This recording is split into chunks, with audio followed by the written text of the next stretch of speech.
a heartfelt story of resilience, family drama, and paying kindness forward that will move you deeply. If you love psychological thrillers and inspiring real-life tales, this is for you. I stared at the leather suitcase outside my door at the Desert Rose Motel like it might vanish. The Arizona heat still lingered as the sun dipped behind the desert hills. My full name, Olivia Grant, was engraved on a brass plate. With shaking hands, I pulled it into my cramped room that smelled of old cigarettes and broken dreams. 3 months ago, I was Olivia Grant, successful marketing manager with a house and a future. Then I walked in on my husband Ryan in bed with my best friend Sophie. The divorce was swift and brutal. His lawyer ensured the house stayed in his name only. He cleaned out our joint accounts the day I left.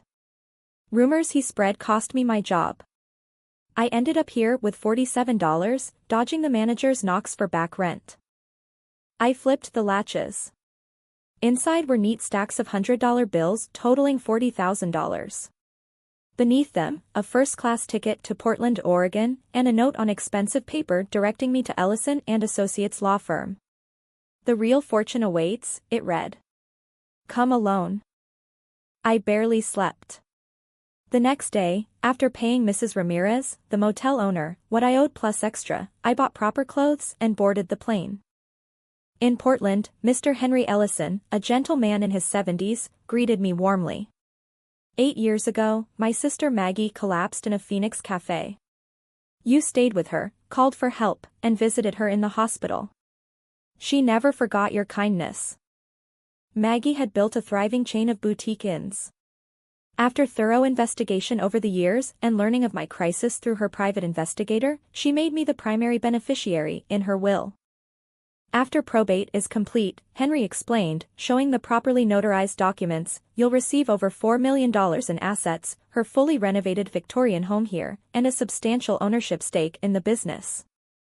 The only condition was humane and clear. I had to establish and run a non-profit helping women who've lost everything due to divorce or financial ruin, offering housing, legal support, and job training for at least 1 year. I didn't hesitate. I'll do it. We'll call it Desert Rose Rising. 6 months later, the foundation's doors opened. Women who reminded me of my lowest days sat in our first group meeting. I stood before them in my new Portland home and shared my story. Someone I barely knew saw my decency years ago and gave me this chance, I told them. Now I'm passing it on. Kindness isn't just a moment, it's a legacy we build together. Ryan's cruel words that I'd never recover faded every time another woman found her strength.